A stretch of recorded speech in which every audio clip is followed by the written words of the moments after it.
에베소서 3장 1절과 13절 말씀 가지고요. 이는 너희의 영광이니라 라는 제목으로 우리 함께 나누도록 하겠습니다. 전에 한번 이런 얘기를 나눈 적이 있는데요. 사람에게 있어서 재앙이라는 것은 자연 재앙도 재앙이죠. 근데 사람에게 있어서 재앙이라는 것은 다른 게 재앙이 아니라 감사가 없는 삶이 재앙이라고 한번 전한 적이 있지요. 근데 사람이 어째서 감사가 없느냐? 우리의 삶을 가만히 들여다보면은 왜 감사가 없냐면 그거는 삶에 있어서 당연하게 여기기 때문에 감사가 없다는 거예요. 내가 이 권리를 받는 것은 당연한 것이지 저 사람이 내게 이러한 일을 하는 것은 당연한 것 아니야? 이 당연한 가운데는 감사가 없다라는 거예요. 근데 저 사람이 내게 이런 건 당연한 건데 당연하게 하지 아니한다고 생각할 때 우리는 뭘 하냐면은 감사가 아니라 저 사람에 대한 비난이 나오게 되는 거죠. 험담이 나오는 거예요. 아니, 이것이 당연한데 저 사람이 당연한 것에 있어서 하지 않아? 라는 그 생각에 우리는 비난과 비판과 험담이 나오게 된다는 것입니다. 그리고 저 사람이 내게 행한 일에서 당연하게 생각하기에 삶에서 감사가 당연하게 적을 수밖에 없는 거죠. 근데 사실 그런 삶이 자기의 권리, 자기 밥그릇이라고 이야기하고 있지만은 사실 그것이 지옥이지 않냐는 것이죠. 그게 재앙이라는 거예요. 이런 거죠. 내가 벌어서 전부 내 권리라고 한다고 하면은 거기에 무슨 좋은 것이 있겠냐는 거예요. 즐거운 것이 없는 거죠. 사람하고 사람과의 삶 가운데 뭐가 세우냐면은 계속해서 뭐냐면은 담이 높아질 수밖에 없다라는 거예요. 사람하고 사람과의 관계에 있어서 접근하기가 어려운 거죠. 근데 우린 지난 시간에 무엇을 나눴냐면 그리스도의 피가 그 중간에 막힌 담을 헐었다라는 거예요. 그래서 복음 안에서 산다는 얘기는 바로 이러한 삶에 있어서 벗어던지는 것이 복음 안에서 살아가는 삶인 거죠. 그리고 그리스도 안에서 한 몸이 되었다라는 거예요.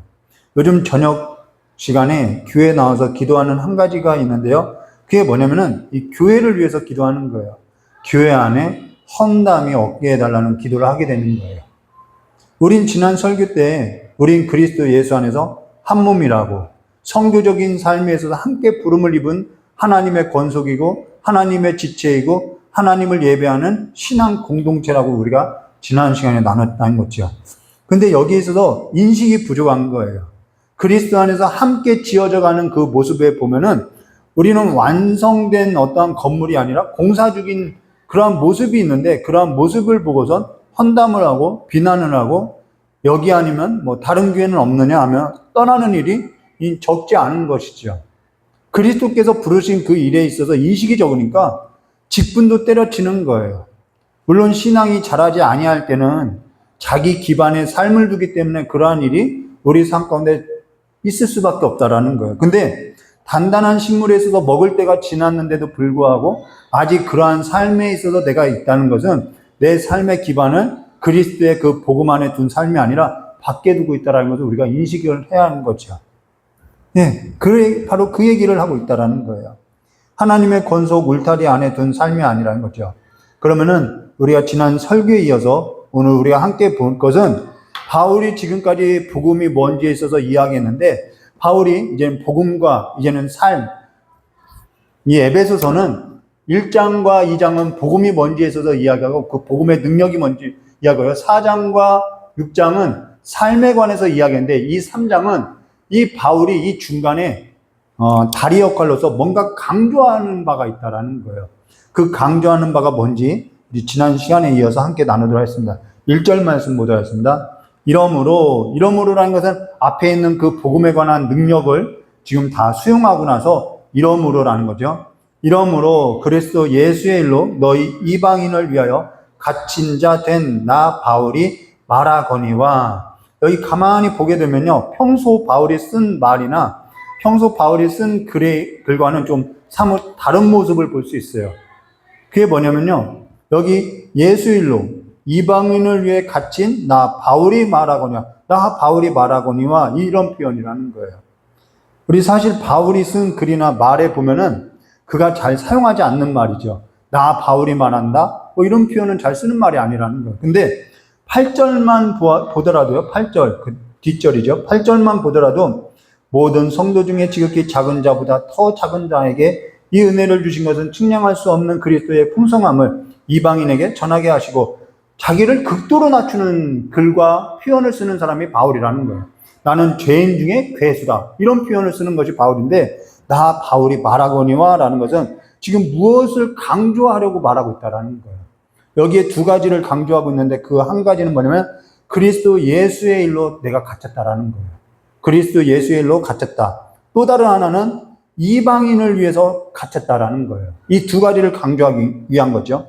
그러면은 그가 지금 그리스도 예수의 일로 인해서 너희 이방인을 위해서 갇힌 자 된 것은, 여기에 있어서 수단이 뭐죠?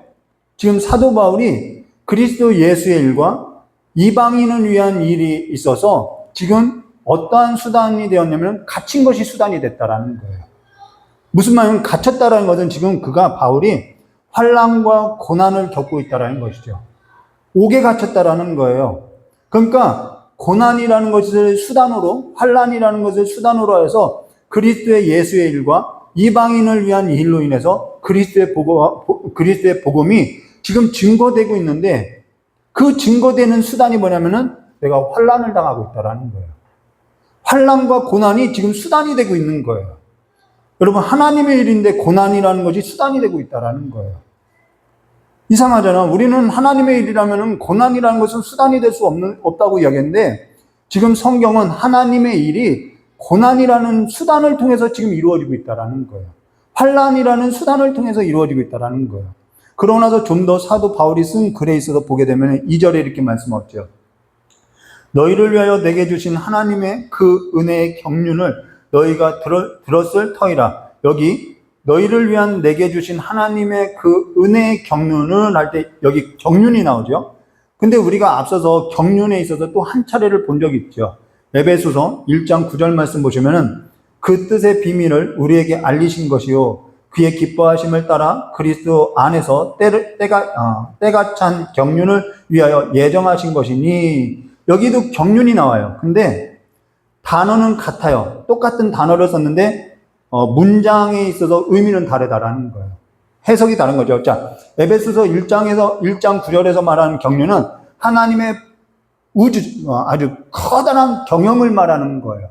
하나님의 모든 경영을 말하는 경륜이라는 거예요. 근데 에베소서 3장 2절 말씀은 너희를 위하여 내게 주신, 하나님께서 바울에게 준 것이 있다라는 거예요. 그걸 경륜이라고 하는 거예요.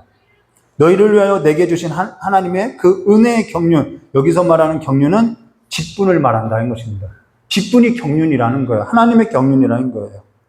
그러니까 서로 같은 단어인데 문장 안에서 지금 의미와 해석이 다른 거죠. 근데 이건 어떤 얘기냐면 사실 이런 얘기예요. 해석을 해주면은 하나님께서 커다란 뜻이 있어요. 그래서 하나님께서 그 커다란 뜻을 이루기 위해서 경영을 하실 때 하나님께서는 누굴 부른 거예요? 사도 바울에게 사도라는 직분을 주어서 하나님의 그 커다란 계획 가운데서 지금 하나님의 일을 맡아서 지금 그 일을 하고 있다는 것이죠. 그러니까 이 얘기는 뭐냐면 지금 이 직분이라는 것은 하나님의 경륜 가운데 있다는 거예요. 우리가 기억해야 돼요. 지금 내가 있는 그 모든 것이요 전부 하나님께로부터 맡겨진 것이고요. 직분이며 위치며 그 모든 것이 하나님의 경륜 가운데 있다는 것을 알아야 하는 거예요. 그래서 찬송하리로다 우리가 시작한 거죠. 이게 어마어마한 일이라는 거예요. 우리의 모든 삶이요 영혼도 마찬가지라는 거예요. 하나님께서 맡겨주신 거라는 거예요. 그래서 우리의 영혼이요 하나님께로 돌아가게 되어 있다는 거예요. 이제 박정수 권사님이 어떤 분은 기도를 부탁했어요. 그 영혼이 하나님께로부터 온 거예요. 하나님께로부터 와서 하나님께로 돌아가야 하는 것이 맞는 거예요. 근데 그걸 누가 방해하냐면은 어둠의 권세 잡은 자들이 방해하는 것이죠. 그래서 기도할 때 하나님 그 영혼이 하나님의 것으로서 돌아가게 해달라고 우리는 기도하는 것이죠.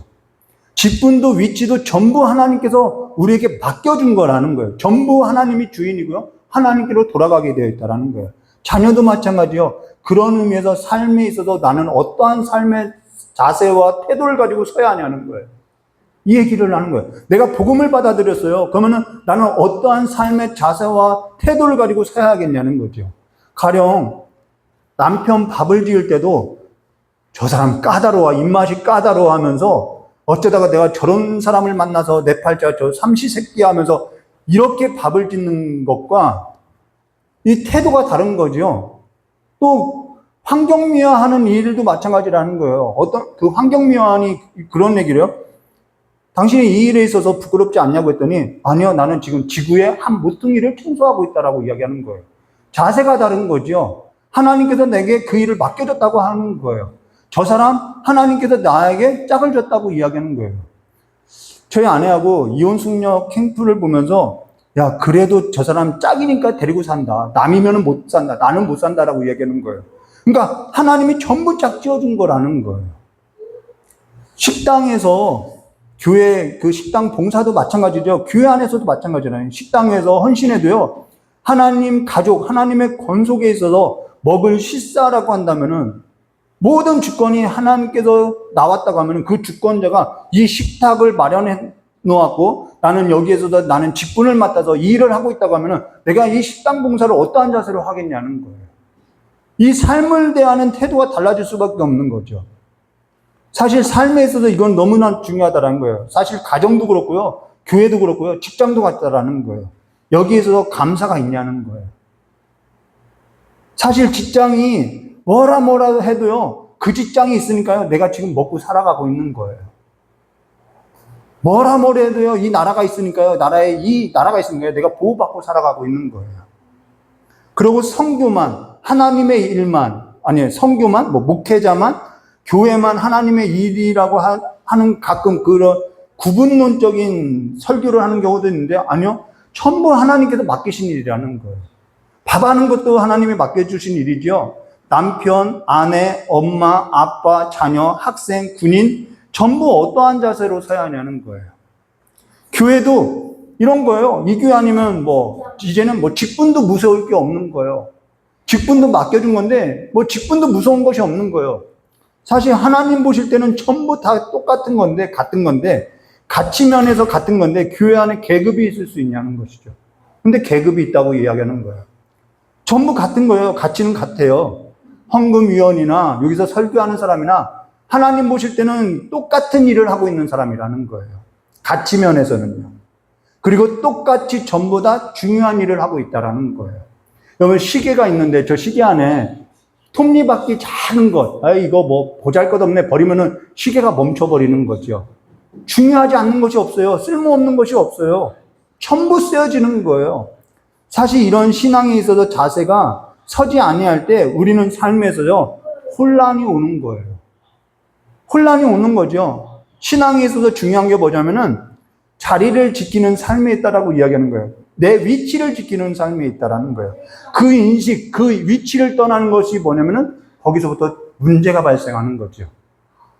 아버지가 아버지의 위치를 벗어나고 외도를 해요. 거기서부터 문제가 일어나는 거예요. 아내가 아내의 위치를 벗어날 때부터 문제가 일어나는 거죠. 그리스도인이 복음의 그 삶을 두지 않을 때부터 문제가 일어나는 거죠. 그래서 그러고 나서 3절과 4절에 이렇게 말씀하고 있어요. 곧 계시로 내게 비밀을 알게 하신 것은 내가 먼저 간단히 기록한 것 같으니 그것을 읽으면 내가 그리스도의 비밀을 깨달은 것을 너희가 알 수 있으리라. 여기 계시하고 비밀이라는 단어가 있는데요. 뭐가 중요하냐?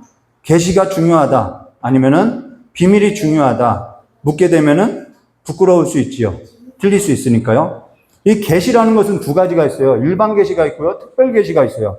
일반 계시라는 것은 성경이 완성되기 전에 하나님께서 환상이나 꿈이나 천사나 기적과 이사와 표적 같은 것으로서 하나님의 뜻을 나타내는 것이 일반 계시라는 거예요. 자연 계시라고 하죠. 그런데 성경이 이거는 완성되기 전이라는 거예요. 근데 성경이 완성되고 나서는 더 이상 계시가 있을 수 없어요. 성경이 이미 그 계시의 완성이라는 거예요. 그래서 이것을 성경책을 뭐라고 하면 특별 계시라고 하는 거죠. 근데 어떤 사람이 이런 얘기를 하는 거죠. 그러니까 여기 곧 계시로 내게 비밀을 알게 하신 것은 할 때 이 계시라는 것은 수단이 되는 거죠. 그럼 비밀이라는 것은 뭐냐면은 계시라는 수단을 통해서 이 비밀을 알게 한 것을 말하니까 이 비밀은 내용이 되는 것이죠. 그러니까 우리가 기도할 때 어떻게 기도하냐면은 하나님 이 계시로 인해서 그러니까 계시의 책이 뭐냐면 성경이에요. 내가 알지 못해요. 이 비밀한 것을 풀 수 없어요. 그러니까 이 비밀한 것을 좀 보게 해달라고 우리는 기도해야 하는 것이죠. 근데 어떤 사람은 자기가 계시를 받았다고 하면서 이야기를 해요. 그런 사람은 믿을 필요가 없는 거예요. 전부 이단 사이비 집단이 뭐라고 이야기하면 자기가 산에 가서 그리스로부터 계시를 받았다고 하면서 자기만 비밀한 것을 알게 됐다고 이야기해요. 그게 전형적인 거죠. 그게 이단과 사이비라는 거예요. 이때는 성경이 완성되지 아니할 때라는 거예요. 성경이 완성되고 나서는 계시가 완전히 충족됐다는 거예요. 더 이상의 계시는 없는 거죠. 자, 그러고 나서 5절에 이런 말씀을 하고 있어요. 자, 지금 바울이 이 글을 쓸 때는 계시가 완성되기 전이에요. 그래서 5절에 이런 말을 하는 거예요. 이제 그의 거룩한 사도들과 선지자들에게 성령으로 나타나신 것 같이 다른 세대에서는 사람들의 아들들에게 알리지 아니었으니, 여기서 말하는 다른 세대는 이라는 것은 구약 성들을 말하는 거예요. 이스라엘 백성, 구약 때를 말하는 거예요. 그럼 사도 바울이 계시로 비밀을 알게 하기 전, 이 구약 때의 그 어떠한 세대들에게 있어서는 어떠한 인식을, 사도 바울도 마찬가지예요. 어떠한 인식을 갖고 있었냐면요. 구약 때는 이방인의 구원을 받는다? 받을 수 있어요. 구약에도 이방인이 구원을 받는다라고 이야기하고 있어요. 근데 이들의 인식 가운데는 구약 때는 어떻게 이방인이 구원을 받을 수 있냐면은 창세기 22장 18절 말씀 보셔도 또 내 씨로 말미암아 천하 만민이라는 거예요. 복을 받으리니 이는 내가 나의 말을 준행하였습니다 하셨다 하니라. 자, 이방인도 구원을 얻어요. 출애굽 때에도 이방인이 섞여서 나오는 것을 우리가 볼 수 있죠. 잡족이 나왔다고 이야기돼요. 근데 이들이 이방인의 구원에서도 어떻게 이해하고 있었냐면은 이사야 선지자의 글에 이런 글이 있어요. 이사야서 2장 2절과 3절에 말일에 끝날이라는 거예요. 끝날에 여호와의 전에 산이 모든 산의 꼭대기에 굳게 설 것이요 모든 작은 산 위에 뛰어나리니 만방이 그리로 모여들 것이라. 많은 백성이 가며 이르기를 오라 우리가 여호와의 산에 오르며 야곱의 하나님 전에 이르자. 그가 그의 길을 우리에게 가르치실 것이라. 우리가 그의 길로 행하리라 하리니 이는 율법이 시온에서부터 나올 것이요 여호와의 말씀이 예루살렘부터 나올 것임이라. 그러니까 이들의 이해는 어떠했냐면은, 그러니까 계시가 완성되기 전에는 이방인의 구원은 어디를 와야 되는 거예요? 예루살렘에 와야 하는 거예요. 예루살렘에 와서 두 번째는요, 율법에 있어서 듣고 순종해야 하는 거예요.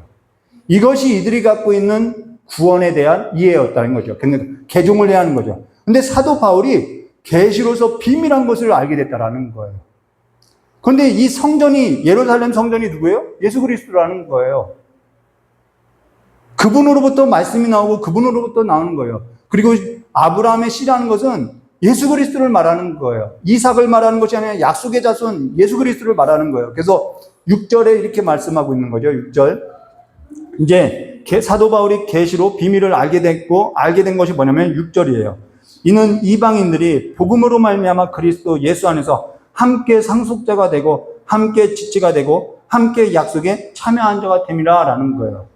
여기 중요한 단어 반복된 것이 나오죠. 예수 안에서 함께 상속자 되고 함께 지체되고 함께 약속에 참여한 자가 됨이라. 우리가 이렇게 됐다는 거예요. 그러면은 여러분 영광 하죠. 우리가 영광. 그럼 우리에게 영광이 뭐냐는 거예요. 저와 여러분의 영광이 뭐냐는 거예요. 이방인에게 있어서 영광이 뭐냐는 거예요. 하나님 영광 받으세요 하면서 우리는 하나님께서 영광 받았다고 하면은 우리의 자녀가 이번에 서울대를 좀 붙고 뭐 남편이 조금 출세를 하고 성공하고 1등 하면은 그게 하나님이 영광 받았다고. 가난했다가 부유하게 되면은 말씀과 같이 하나님이 영광 받았다고 이야기하죠. 근데 이방인에게, 저와 여러분에게 영광이 뭐냐면은 구원과 상속인이 됐다라는 것이 영광이라는 거예요. 이방인에게 영광은요, 누가 전파하지 않으면은 우리는 들을 수가 없는 거예요. 전하는 자가 없으면 어떻게 우리가 듣겠냐는 거예요. 전하는 리가 없지 어떻게 우리가 믿겠냐는 거예요. 누군가는 전했다는 거죠. 저도 마찬가지죠. 저희 가정에도 시골교회 목사님이 신방 와서 복음을 전했기 때문에 지금 이 자리에 서 있는 거예요. 이게 영광이라는 거예요. 친구거든, 내가 혼인을 했던 뭐가 됐든 내가 영광 가운데 있는 거예요. 그리스도의 복음으로 말미암아 그리스도 예수 안에서 함께 상속자가 되고 함께 지체가 되고 함께 약속에 참여한 자가 됨이라는 거예요. 이게 영광이라는 거예요. 시골 살던 청년이 청와대만 가도 영광이라고 하지요. 그것과는 비교할 수 없는 일이라는 거예요. 피조물이요. 하나님의 그 창조물, 그 피조물이 하나님의 그 영광 가운데 함께 있는 그 기업을 상속받았어요. 원수된 자가, 이방인이요, 상속자가 된 거예요. 이것만한 영광이 없지요. 설명 불가한 거죠. 여기에 있어서 7절에 이렇게 말씀하는 거예요. 이 복음을 위하여 그 능력이 역사하시는 대로 내게 주신 하나님의 은혜의 선물을 따라 내가 일꾼이 되었노라. 여기 간혹 목회자가 오역을 하고요, 오해하는 부분이 있는데 그게 뭐냐면 내가 주님의 일꾼이 되었다고. 이게 오역이라는 거예요. 이 말씀 때문에 오역을 하는 거죠. 내가 하나님의 일꾼이라고. 근데 여기 뭐라고 하냐면은 이 복음을 위하여 그의 능력에 역사하시는 대로 내게 주신 하나님의 은혜의 선물을 따라 내가 일꾼이 됐다라는 거예요. 선물이라는 거예요. 선물이라는 것은 어떤 얘기냐면요. 사실 절 보면요. 저가 봐도 변번치가 못해요. 목회자들 보면요. 변번치가 못해요. 저런 사람이 목회자 됐을까 싶을 만큼 괴수 중에 괴수인 거예요. 그러니까 하나님이 오죽했으면 목회자로 만들었을까, 가까이 뒀을까라는 생각을 하는 거죠. 안 그런 사람도 있어요. 저를 볼 때 그런 거죠. 저 북녘 땅만 같아도요, 출신 성분이 좋아야만 출세를 할 수 있어요. 그렇죠? 근데 저는 출신 성분이 좋지 않아요. 그럼 성격이 좋냐? 성격도 좋지 않아요. 목소리도 크다고 저희 자녀들이 안 좋아해요. 그럼 뭐 환경이 좋았냐? 학력이 좋냐? 인품이 좋냐? 성경에 대한 지식이 좋냐? 어느 것도 없어요. 근데도 목회자로 세워놨다라는 거예요. 이게 선물이라는 거예요. 그냥 맡겨진 거예요. 저 하고 싶지도 않았어요. 선물이라는 것은 근데 하나님께서 그냥 주신 거라는 거예요. 사실 저희는 식사 기도가 없지요. 각자 알아서 기도하라고 하죠. 그건 제가 식사 기도를 잘 못해요. 그래서 안 하는 거예요. 목회자가 식사 기도도 못한다고 이야기할 수도 있어요. 근데 식사 기도할 때 하나님 일용한 음식 주셔서 감사합니다 하는 것이 전부예요. 근데 목회자라고 해서 식사 기도 좀 부탁한다고 하면 너무 짜증나고 싫어요. 왜요? 맨날 하나님 일용한 음식 주셔서 감사합니다라고 기도했는데 뭘 기도해야지? 생각이 안 나요. 근데 또 짧게 그렇게만 기도하면은 뭔가 내가 이 사람이 정성껏 드린 이것에 대해서 내가 좀 기도해주지 않는 것 아닌가? 이런 별의별 생각이 다 드는 거죠. 요즘엔 성도가요, 뭘 바라고 있냐면요. 목회자가요, 하나님인 줄 아는 거예요. 무슨 하나님인 줄 아는 거예요. 전부 잘해야 한다고 생각하는 거예요. 남편이요, 무슨 하나님을 대신하는 사람인 줄 아는 거예요. 그러고 나서 뭐라고 하죠? 못하면은 비난하고 조롱하는 거예요. 감사하지 않는 거죠. 목회자가 저것도 못해. 남편이 저것도 못해. 하나님의 선물로 하나님께서 자기를 기뻐하신 뜻을 이루고자 맡기신 그 직분에 있어서 맡긴 일만 하는 사람으로서 보지 않고, 그래서 저거는 그냥 하나님이 맡기신 일이구나라고 해서 내가 저 사람을 통해서 하나님이 나에게 무엇을 들려줄까 듣지 못하고 뭘 하냐면은 비난하고 분쟁하고 있는 거예요. 하나님 같이 보니까요, 하나님 같지 않거든요. 그러니까 비난하고 뭐 하는 거예요? 분쟁하는 거죠. 오늘 우리에게 주어진 영광, 구원, 상속에 있어서 생각하지 못하고요, 자꾸 헛된 걸 보는 거예요. 시선이 바깥으로 가 있는 것이죠. 그러고 나서 무엇을 얘기하죠? 여기 바울이 또 이야기해요. 8절과 9절. 모든 성도 중에 지극히 작은 자보다 더 작은 나에게 이 은혜를 주신 것은 측량할 수 없는 그리스도의 풍성함을 이방인에게 전하게 하시고, 그러니까 자기도 그냥 나 지극히 작다. 근데 맡겨주는 일이라는 거예요. 이 일이. 영원부터 만물을 창조하신 하나님 속에 감추었던 비밀의 경륜이 어떠한 것을 드러내게 하려 하심이라. 이게 무슨 얘기냐면요. 이제 의역하면 이런 얘기예요. 하나님께서 작정하셔서 자기를 이방인의 사도로 불러서 비밀한 것을 알게 하시고 직분을 맡겨서 이방인 지역에 복음을 전하게 했는데, 여기에 있어서 나는 지금 옥에도 갇히고 매도 맞고 죽을 뻔한 위기를 갖고 나는 그냥 고난 가운데 있는데 그 고난이 너희에게 뭐가 된다는 거야? 영광이 되고 있다라는 거예요. 지금 내 고난이 이방인 너희에게는 영광이 되고 있다라는 거예요. 하나님의 경륜 안에서 복음을 위해서 고난을 겪고 있는데 조롱을 당하고 비난을 겪고 있는데 이것이 오히려 너에게 영광이 되어서 너에게는 구원이 되고 생명이 되고 하나님의 자녀가 되고 상속자가 되고 있지 않느냐 이 얘기를 하는 거예요. 이게 당연한 것이나 여러분 내가 하나님의 자녀가 된 것이 당연한가요? 예수 그리스도의 희생이 있고요. 누군가는 전파되지 않는 곳에 와서 전파한 거죠. 여러분 그 사람이요 전도하는 그 사람이요 욕을 먹을지 뭘 할지 몰라요. 불안한 마음으로 어쨌든 온 거지요. 욕을 먹을 때도 있지요. 그런데도 전파하는 그 희생으로 인해서 우리가 구원을 얻고요. 생명을 얻고요. 자녀가 된 거라는 거예요. 그로 인해서 10절과 13절에 이렇게 말씀하는 거예요. 이는 이제 기회로 말미암아 하늘에 있는 통치자들과 권세자들에게 하나님의 각종 지혜로 알게 하려 하심이니 곧 영원부터 우리 주 그리스도 예수 안에서 예정하신 뜻대로 하신 것이라. 우리가 그 안에서 그를 믿음으로 말미암아 담대함과 확신을 가지고 하나님께 나아감을 얻었느니라. 이런 복을 얻은 거죠. 자, 그리고 나서 13절에 그러므로 너희에게 구하노니 너희를 위한 나의 여러 환난에 대하여 낙심하지 말라. 이는 너희의 영광이 되니라. 너희에게 구하노니 너희를 위한 나의 여러 가지 환난에 대하여 낙심하지 말라. 이는 너희의 영광이 되니라 라는 거예요. 근데 이걸 내가 지금 환난당하고 있어. 내가 너 때문에 고생하고 있어. 지금 자기를 내세우고 있나요? 전혀 내세우지 않아요. 왜요? 하나님께서 그냥 맡겨주신 일이라는 거예요. 내가 누구 때문에 고생한 줄 알아? 내 고생 좀 알아달라고요? 그런 것 없어요. 그건요 말 그대로 내가 누구 때문에 고생한 줄 알아? 이건요 말 그대로 고생밖에는 되지 않는 거예요. 본인이 얘기하고 있잖아요. 이건 고생이라고요. 영광 가운데 있는 고난이 아니라는 거예요. 요즘 제가 치료 중에 있잖아요. 의사 선생님이 그 의사 선생이 되기 전까지 여러분 의대 가는 그 학생들이요 얼마나 공부하는지 모르지요. 정말 그 부모 밑에서 얼마나 공부하냐는 거예요. 근데 그걸 누구를 위해서 하는 거예요? 자기를 위해서 하는 것 같아도요 환자를 위해서 하는 거예요. 의료기계 만드는 사람도 자기 돈벌이로 하는 것 같아도 전부 환자를 위해서 하고 있는 거예요. 이 이야기로서 마무리를 짓고요. 로마서 14장 7절과 8절 말씀에 이런 말씀이 있어요. 우리 중에 누구든지 자기를 위하여 사는 자가 없고 자기를 위하여 죽는 자도 없다. 우리가 살아도 주를 위하여 살고 죽어도 주를 위하여 죽나니 그러므로 사나 죽으나 우리가 주의 것이로다 라는 거예요. 누구도 자기를 위해서 사는 사람이 없어요. 돈벌이로 했던 일이든 결국 다 남을 위해서 하는 일이 되는 거예요. 근데 그게 누구의 주권 안에 있냐? 누구의 경륜 가운데 있냐? 하나님의 주권 안에 있고요. 하나님의 경륜 가운데 있고요. 그리스도로 말미암아 이 모든 일이 전부 맡겨진 일이라는 거예요.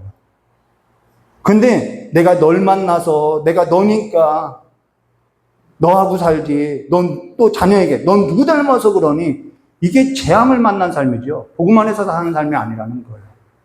우리는 복음 안에 있잖아요. 금요 저녁 이경진 목사님이 설교한 것 같이 모든 것이 하나님의 은혜라는 거예요.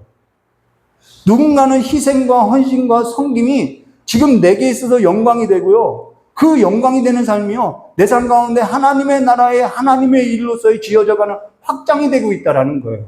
그런데 내가 재앙을 만난 삶과 같이 내가 누구 때문에 고생한다고 한다면은 그거 확장되겠냐는 거예요. 그거는 계속 얼을 묻힌다고 하죠. 더러움을 묻히는 삶 가운데는 되지 않아요. 영광 속에 은혜 가운데 감사가 있지 않다라는 것이죠. 자녀는 여러분 자녀를 가만히 생각해 봐요. 내가 웃을 일이 얼마나 있겠냐는 거예요. 근데 자녀 때문에 내가 웃고 살아가는 거예요. 부모는요, 잘 생각해 봐요. 자녀에게 평안을 주고 있다라는 거예요. 여러분, 자녀가 혼자 살 수 있나요? 부모의 평안 가운데 살아가는 것이요. 그늘 밑에 사는 거죠. 남편은요, 아내에게 안식이 되고요. 아내는요, 남편에게 위안이 되고요. 나중에 보면은, 우리가 나중에 이제 이 성령 충만한 삶을 볼 건데요. 성령 충만한 삶이 뭐냐? 이런 얘기를 해요. 너의 삶을 주의 깊게 생각해 보라는 거예요. 우리는 생각지 않아요. 너의 삶을 주의 깊게 생각해 보라는 거예요. 다 누구의 덕으로 사는지 생각해 보라는 거예요. 그게 성령 충만이라는 거예요. 그러고 나서 뭐가 있냐면은 이 성령 충만한 삶에 있어서 감사가 있어요. 노래가 있다고 해요. 시와 찬미가 있다라고 이야기하는 거예요. 그러면서 성령 충만한 삶의 영역을 어디로 끌고 가냐면은 남편은 아내에게, 아내는 남편에게, 자녀는 부모에게 얘기를 하죠. 가정으로 가고 있어요. 성령 충만한 최전방은요, 가정이라고 이야기하고 있어요. 내가 서 있는 곳이라고 이야기했죠. 오늘 우리 일상 가운데 하나님의 영광과 구원과 그 영광이 삶에 있어서 확장되고 있다면요, 성령 충만한 삶이라는 거예요. 이게 성령 충만한 삶이라는 거예요. 오늘 우리가 성령 충만함에 있어서 내가 구해야 할 이유가 어디냐면요, 하나님의 이 비밀한 은혜를 알게 하기 위해서, 그래서 내 삶 가운데 이 하나님의 선한 영향력이 확장되기 위해서 내가 오늘 성령 충만을 구해야 하는 것이죠. 이런 얘기를 해요. 내 돈 내가 벌고 내 물건 사는데 뭐가 감사하냐고. 자기 권리라고 이야기하죠.